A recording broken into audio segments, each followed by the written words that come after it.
In a small garage in California, a young man with a vision sat hunched over a computer prototype. He had no formal degree, no wealth, no guarantee of success, but he had something far greater, an obsession with changing the world. His name? Steve Jobs.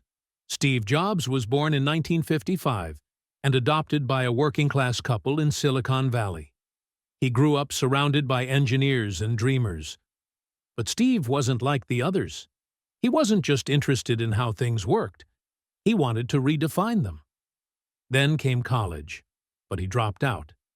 Traditional education bored him. Instead, he wandered into calligraphy classes, fascinated by the beauty of typefaces. It seemed useless at the time, but years later, this knowledge would make computers more beautiful than ever before. With his childhood friend Steve Wozniak, Jobs built a computer in his parents' garage. It was clunky, but it was the future. Investors didn't see it, except one. With a little funding and a lot of ambition, they launched Apple.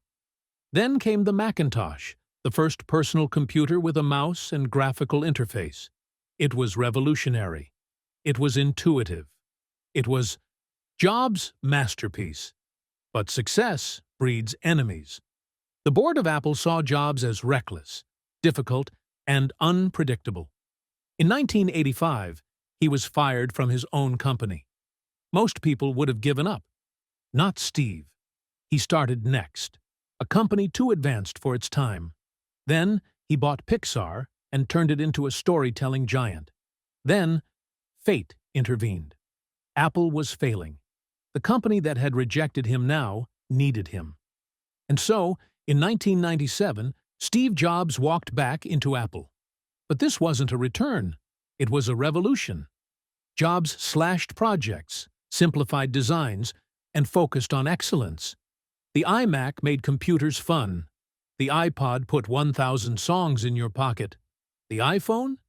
It changed the world. But then, tragedy struck.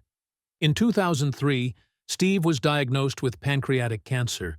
Yet he kept working, kept innovating.